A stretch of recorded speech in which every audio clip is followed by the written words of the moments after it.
like any diagnosis with chronic conditions, you're scared. You don't know how you're going to deal with it, how to treat it.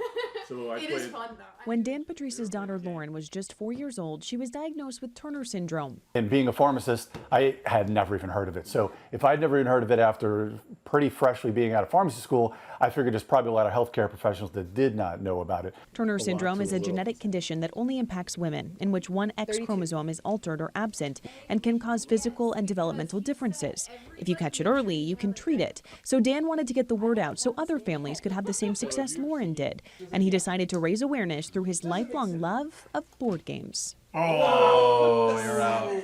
Board gamers are always looking for excuses to play board games, so I figured why not try to do try to raise some money for Turner syndrome by having a board game event. More than a decade later, his board game marathon called Gamers for Cures has exploded. In fact, he's raised $170,000 in total, donating it all to an organization called Turner Syndrome of the Carolinas. But recently, when he went to check his balance at the bank, he noticed money was missing. Someone had gotten a hold of the debit card number associated with the charity account and started spending.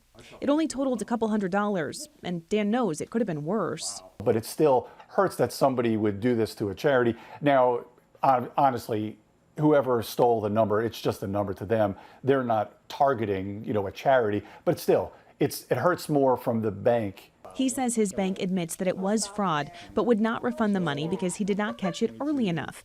It's an account that he does not check often because their big fundraising push only happens once a year.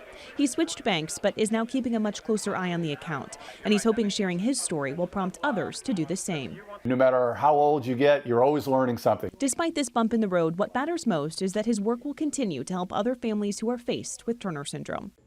In Apex, Sydney Schofield's ABC 11 Eyewitness News.